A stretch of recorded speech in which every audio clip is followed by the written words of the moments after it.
Hello and welcome back to English Classes by Nitya Kapoor once again. So, we are back with yet again another very important video.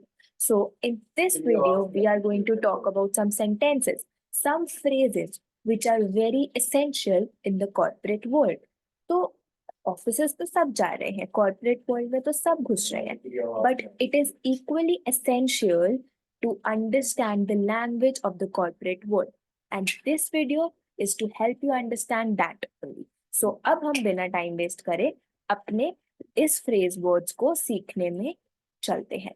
तो सबसे पहले तो हम corporate world क्या होता है, जो भी ऑफिसेस में लैंग्वेज यूज होती है, जो भी ऐसी चीजें यूज होती हैं, उन वैसे वर्ड्स हम उनको सबसे पहले तो समझेंगे।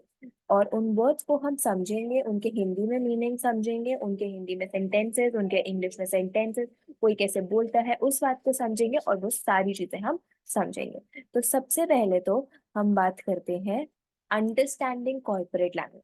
तो जो हमारा फर्स्ट फ्रेज है यहाँ पर, वो है एग्जेम्पलरी परफॉर्मेंस। तो एग्जेम्पलरी परफॉर्मेंस का क्या मीनिंग है? आउटस्टैंडिंग अचीवमेंट और एक्सेप्शनल वर्क। हिंदी में क्या मीनिंग है? उदाहरणीय प्रदर्शन या फिर अत्यधिक उत्कृष्टता, या काम की किसी ने बहुत अच्छा काम करा है, बहुत अच्छी परफॉर्मेंस दी है, तो हम क्या बोलते हैं? Exemplary performance. और अगर हमें इसको हिंदी में सेंटेंस बनाना है या इंग्लिश में सेंटेंस बनाना है, तो हम कैसे बना सकते हैं?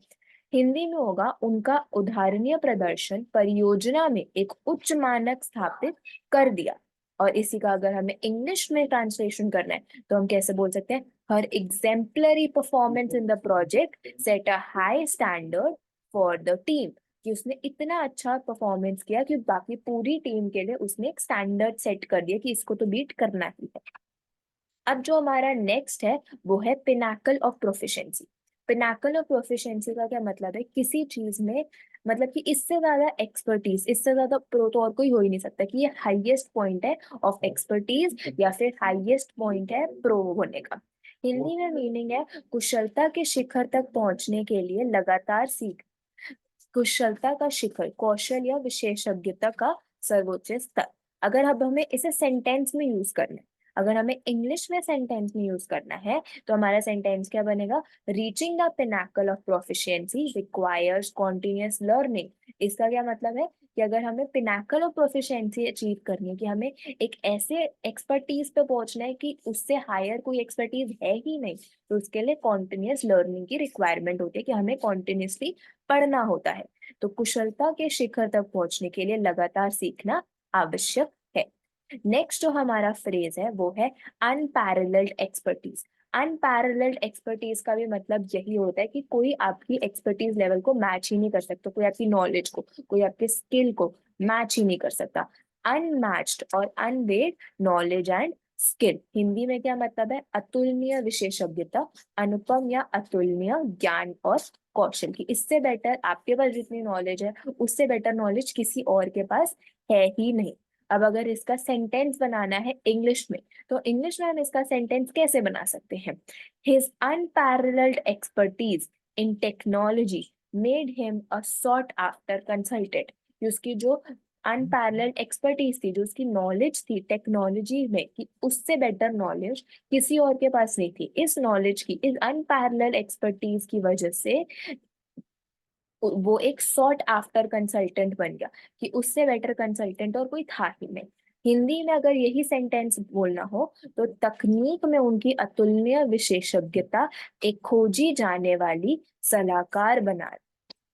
अब नेक्स्ट नेक्स्ट हमारा जो फ्रेज है वो है मेटिकुलस अटेंशन टू डिटेल। अब मेटिकुलस अटेंशन टू डिटेल का क्या मतलब होता है?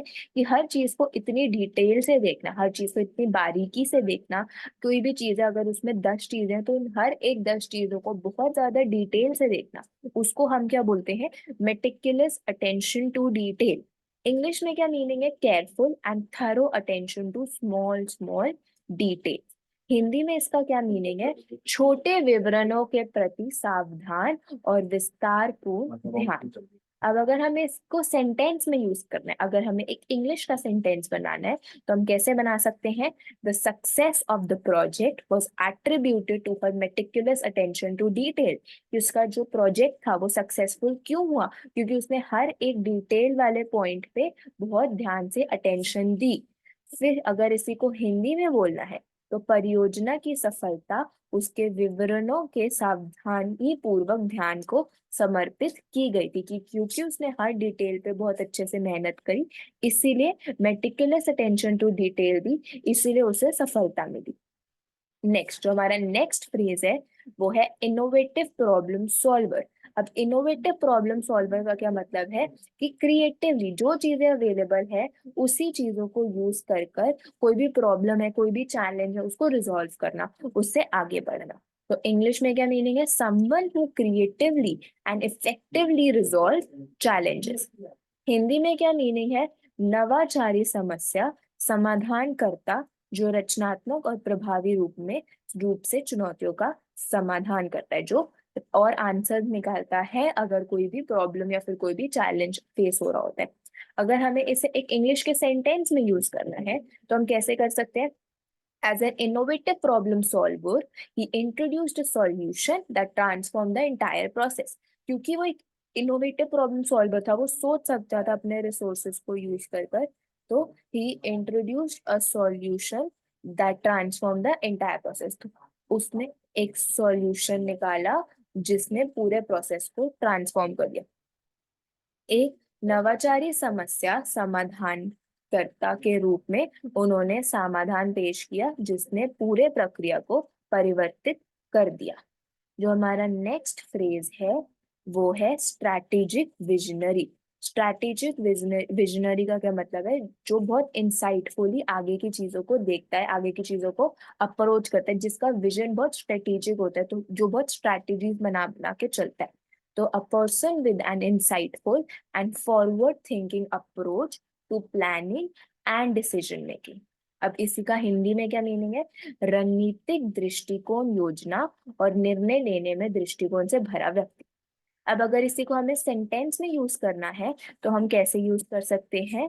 As a strategic visionary she anticipated market trends and guided the company to success. क्योंकि वो एक स्ट्रैटेजिक विजनरी थी, उसको आगे के प्लान्स बनाना, डिसीजन मेकिंग उसकी बहुत इंसाइटफुल थी, बहुत अच्छी थी। शी एंटिसिपेटेड मार्केट ट्रेंड्स, उसने समझे मार्केट ट्रेंड्स को, and guided the company to success. इसी एग्जाम्पल को अगर हिंदी में बोलना है, तो हम कैसे बोल सकते हैं? रणनीतिक दृष्टिकोण के रूप में उसने बाजार के पूर्वानुमान किए और कंपनी को सफलता की दिशा में मार्गदर्शन किया। अब जो हमारा नेक्स्ट फ्रेज है वो है effective communication maven. Effective communication maven का क्या मतलब होता है? जिसको अपनी इंफॉर्मेशन को बहुत अच्छे से रखना आता है और बहुत परसुएसिवली वो करता है, कि कन्विंसिंग पावर बहुत अच्छी होती है, कम्युनिकेशन स्किल्स बहुत अच्छे होते हैं। तो an expert in conveying information clearly and persuasively. Hindi में इसका क्या मीनिंग है? सुसंगत रूप से जानकारी पहुंचाने में माहिर व्यक्ति। अब अगर इसको हमें इंग्लिश के सेंटेंस में यूज करना है, तो हम कैसे यूज कर सकते हैं? Being an effective communication maven he streamline team collaboration through clear instruction. तो क्योंकि उसकी कम्युनिकेशन स्किल्स बहुत अच्छे थे, उसने कोलैबोरेशन टीम को बहुत क्लियर इंस्ट्रक्शंस दे दिए और वो समझ गए। अब इसी को अगर हिंदी में बोलना है सेंटेंस को, तो हम कैसे बोल सकते हैं? सुसंगत रूप से जानकारी पहुंचाने के रूप में उसने स्पष्ट निर्देशों के माध्यम से टीम सहयोग को सुगम बनाया। अब जो हमारा नेक्स्ट है फ्रेज वो है अडेप्टेबल ट्रेल ब्लेजर। अब अडेप्टेबल ट्रेल ब्लेजर का क्या मतलब होता है? कोई भी ऐसा इंडिविजुअल, कोई भी ऐसा इंसान जो इजीली एडजस्ट कर लेता है न्यू सर्कमस्टेंसेस में, कि चेंजेस में इजीली अडेप्ट कर लेता है, बहुत इजीली वो, मतलब कि बहुत स्मूथली उसका ट्रांजिशन होता है, तो उसको क्या कहते हैं? Adaptable trail blazer. तो a pioneering individual who easily adjust to changing circumstances. अब इसका हिंदी में क्या मीनिंग है? एक परिवर्तनकारी व्यक्ति जो आसानी से बदलती हुई परिस्थितियों को स्वीकार करता है। अगर हमें इंग्लिश में सेंटेंस बनाना है इसका, तो हम कैसे बना सकते हैं? As an adaptable trail blazer she embraced new technologies and led the team to innovation. क्योंकि वो एक बहुत अडेप्टेबल ट्रेल ब्लेजर थी, जो जो नई टेक्नोलॉजीज आती गई उसने उनको उसको अडेप्ट करा और नई नई चीजों को इनोवेट करा। इसी को अगर मेरे को अब हिंदी में बोलना है, तो एक अनुकूल अनशील पर प्रवर्तनकारी के रूप में उसने नई तकनीकियों को अपनाया और टीम को नवाचार में उगा की। नेक्स्ट जो हमारा है वो है रिसोर्सफुल प्रॉब्लम सॉल्वर। अब रिसोर्सफुल प्रॉब्लम सॉल्वर ऐसा इंसान होता है जो बहुत इजीली प्रॉब्लम सॉल्व कर सकता है विद ऑल द रिसोर्सेज जो उसके पास अभी ही अवेलेबल है। जैसे कि इसका इंग्लिश में क्या मीनिंग होगा? Capable of finding creative solutions using available resources. Hindi में क्या होगा? उपलब्ध स्रोतों का उपयोग करके रचनात्मक समाधान निकालने की क्षमता, जिसमें प्रॉब्लम सॉल्विंग स्किल्स बहुत अच्छे हैं। अगर हमें इंग्लिश में सेंटेंस बनाना हो, तो he prove to be a resourceful problem resolver during the projects challenging phases. तो जब भी प्रोजेक्ट में कोई भी चैलेंजिंग फेजेस आ रहे थे, तो उसने प्रूव कर दिया कि वो एक रिसोर्सफुल प्रॉब्लम सॉल्वर है, प्रॉब्लम्स को सॉल्व करके। अब अगर हमें इसे हिंदी में ही बोलना हो, तो परियोजना की कठिन चरणों में उसने अपरिहार्य समस्या का समाधान करने में साबित हो गया। अब हमारा जो लास्ट फ्रेज है वो है global perspective advocate. Global perspective advocate कौन होता है? जो सिर्फ कंपनी के सेंस में नहीं, ग्लोबली किसी भी चीज को सोचता है, एनालाइज करता है, इंटरनेशनली सोचता है, व्यू पॉइंट्स लाता है और उसके पास ग्लोबल डायनेमिक्स की भी नॉलेज होती है। तो a proponent of considering international viewpoints and understanding global dynamics। इसका हिंदी में क्या मीनिंग है? अंतर्राष्ट्रीय दृष्टिकोण रक्षक, अंतर्राष्ट्रीय दृष्टिकोण को धाराओं का मूल्यांकन करने और वैश्विक गतिकी को समझने के प्रोत्साहित। अगर हमें इसे इंग्लिश में यूज करना है, तो as a global perspective advocate he fostered a diverse and inclusive work environment. तो उसने सिर्फ अपने कंपनी से रिलेटेड एनवायरनमेंट नहीं बनाया, उसने ऐसा एनवायरनमेंट बनाया जो ग्लोबली एक्सेप्टेबल हो कि अगर बाहर से लोग हैं तो वो भी उस हैबिटेट में इजीली काम कर सके, उन्हें ज्यादा चैलेंजेस ना फेस करना। इसी को अगर हिंदी में बोलना है, तो एक अंतर्राष्ट्रीय दृष्टिकोण रक्षक के रूप में उन्होंने विविध और समृद्धि संपन्न कार्य वातावरण को बढ़ावा दिया। तो ये थे कुछ ऐसे फ्रेजेस जो कॉर्पोरेट वर्ल्ड में यूज होते हैं बहुत कॉमनली। अगर आपको ये वीडियो अच्छी लगी हो, तो please like the video, subscribe to my channel and अगर आपने और वीडियोस चेकआउट नहीं करनी है तो आप डेफिनेटली चेकआउट कर सकते हैं। और अब हम मिलेंगे अपनी नेक्स्ट वीडियो में। बाय।